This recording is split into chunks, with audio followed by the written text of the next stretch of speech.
So my name is Richard Smith, and I'm a vegetable crop farm advisor here in Monterey, Santa Cruz, and San Benito counties.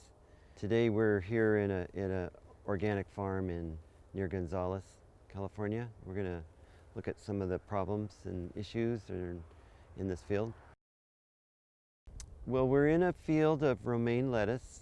This is an organic farm. It's been organic for about 5 years now. And this is a romaine field that's probably being grown for hearts. There's 6 seed lines on an 80-inch bed, and it was transplanted.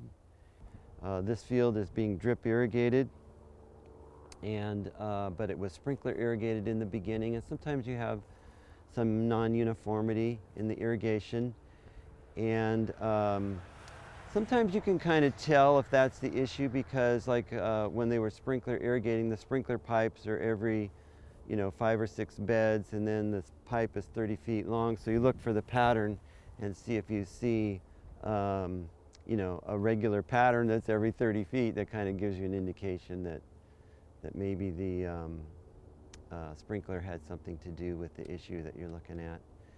So you look for things like that, and kind of step back and get an overview before you kind of jump in and take a look. As it is, this field is in pretty good shape, but when you get down and actually look, you start to see some problems. So here's a plant that would have kind of the normal look. This is an upright variety. And probably, like I said, they're probably going to harvest it for hearts, I would assume, but they could also go for full-size romaine lettuce too. But it's got this nice form. It's very upright. And actually, when you start looking at the net right away, you start seeing some issues. There's quite a bit of aphid, actually, in this field. And this is the red aphid, the lettuce aphid. And so that's one thing we noticed. But in terms of the plant itself, the plant's in pretty good shape. This is a good normal plant. So this plant, you can see in comparison to the healthy plant, actually has some deformity on the leaves, and there's some thickening on the leaves. And so this you begin to start to suspect a virus, And now which virus, that's kind of hard to tell sometimes. This one here is just a general kind of deformity. So we're not really sure what virus it is. If it was something that was significant enough, you'd probably have to get some kind of professional help if you really needed to know what virus it was, if it was a big enough problem. In this case, in this field, it's something you might just let it go because there's not very much of it, and then just hope you don't see it again in the future. But if it is a problem, and if it's something you can do something about, like for instance, if there's a host plant around that might be the host for this. If this is spread by an aphid or something, then you could try and control the host plants and try and reduce the inoculum. So what I wanted to show here, this is just one of the soil-borne diseases that we have in the Salinas Valley. Probably used to be the most important one on lettuce. They call it lettuce head drop, and it's caused by Sclerotinia minor. And a grower, like people bring me, I'm not the pathologist, but people will show this to me and they'll say, oh, what is this? But it's really pretty easy to determine what it is, because when you come to, like, these plants, even though they have a problem, they're not rotted, but this plant, you come up to it and it just pulls out of the ground. And then when you look at it, it's all rotten right here at the crown, and then the rot goes down the stem or the root as well. And when you cut it, you'll see that it's rotten in there. And so like verticillium and fusarium will not rot like that. They They'll discolor it, but they don't rot it. And this one rots it. And then usually you should see like the white mycelia. This one doesn't have very much of it, but it's got a little bit right here. You can see the white mycelia. And usually the mycelia is white with sclerotinia. There's also a botrytis rot, which is the mycelia will be gray on that particular disease. But that's just a little distinction. But that's how you can tell that. And you know, so that's something you'd look for. Is the tissue rotting, or is it not rotted but discolored? You know, so that gives you a couple of clues as to what is going on. And then its friend right next to him here, this is just a very advanced case of impatiens necrotic spot. You can see how it just stunts the dickens out of the plant. And then you have this necrosis, you know, on the leaf like that. And then some of this mottling of yellow and green. But this plant is just very severely affected. So we're in an area that is much more, there's a lot of thrips here. And there's a lot of habitat. There's strawberries right there. The thrips come out of the strawberries. This shepherd's purse is a good host plant, overwintering for the virus. And so that's how the virus survives the winter. If you could get rid of the weeds, that would help reduce the levels of inocula. But it's, you know, they start planting the strawberries in the winter, so it becomes pretty hard. This is one. Malva is another. And quite honestly, impatiens necrotic spot has a lot of host plants. But in this valley area, the weeds are how it overwinters, and then the thrips feed on the weeds, and then they move into the lettuce plants, and then that's when you get that. And the good news is we don't have very much of it this year. Last year it was a lot worse here.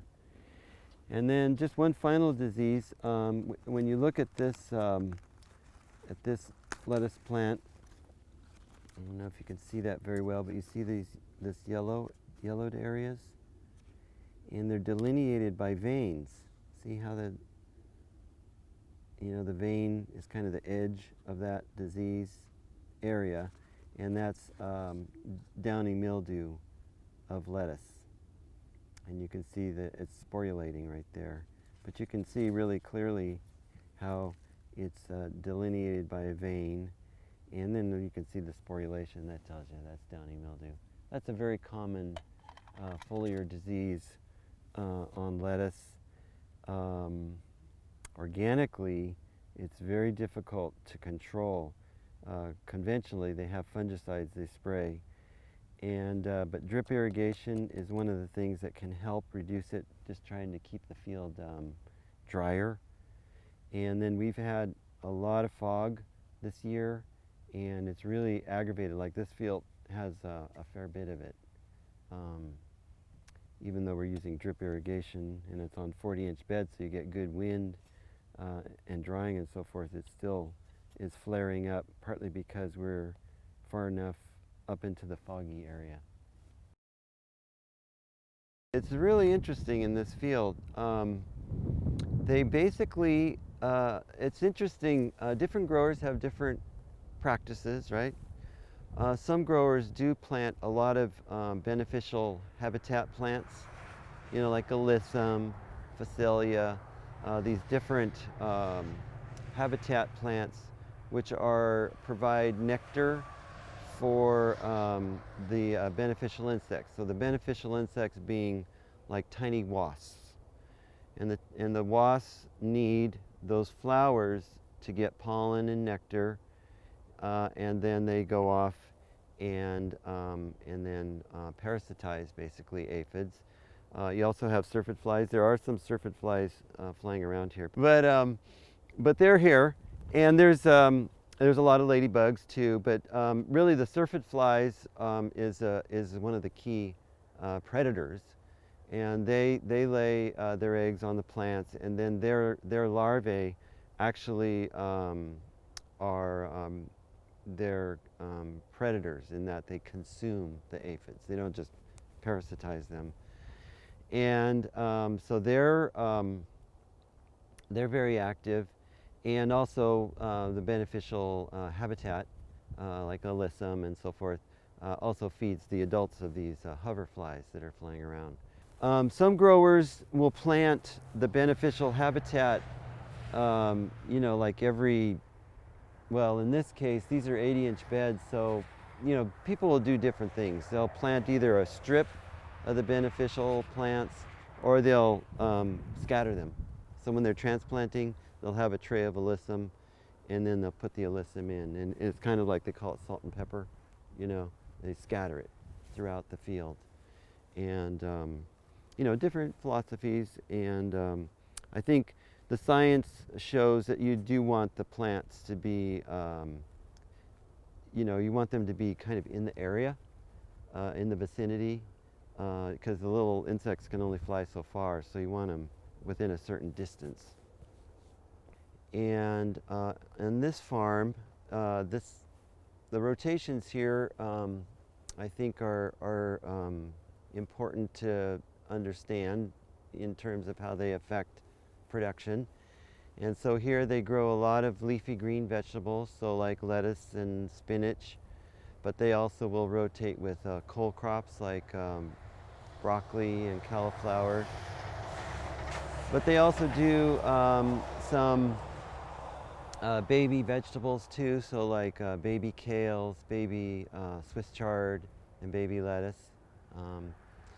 And so all those things kind of feed into kind of what you're seeing here in terms of the weed pressure is actually kind of pretty low here because the types of rotations and the things that they're growing, they've been able to really control the weeds very nicely.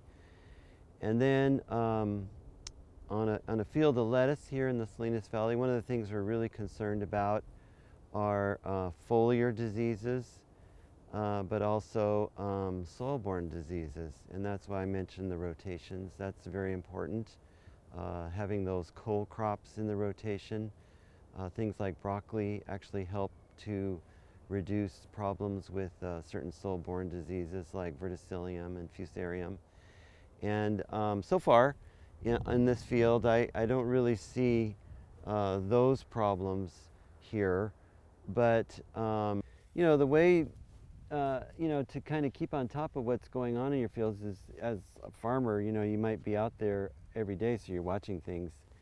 And if you start seeing a problem and then it looks like it's getting worse and worse, you know, that's really the time. I mean, you know, you mentioned, you know, how do you know when you have a problem? Well, you might have a problem right off the bat, you know, with just one or two plants.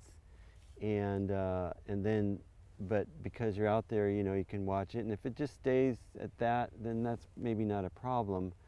But if it looks like it's getting worse, or it's one of those really critical diseases, then you do want to address it and find out what it is, and then take the appropriate actions to deal with it, you know, through rotations or treatments or you know, whatever. You know, there are some organic things that people do, you know, with anaerobic soil disinfestation, ASD. Actually, when we came in here, there's a big steamer over there. So steaming the soil is something that people are looking at. The economics of it is got to be evaluated, but it does work. And then rotations, broccoli. I'm always in favor of broccoli rotations. Broccoli, I'm going to get on my soapbox about broccoli, because broccoli is an amazing plant. It's not only amazing for human health, you know, for anti-cancer properties and the antioxidants and all the amazing things it does for human health. It does the same exact thing for the soil.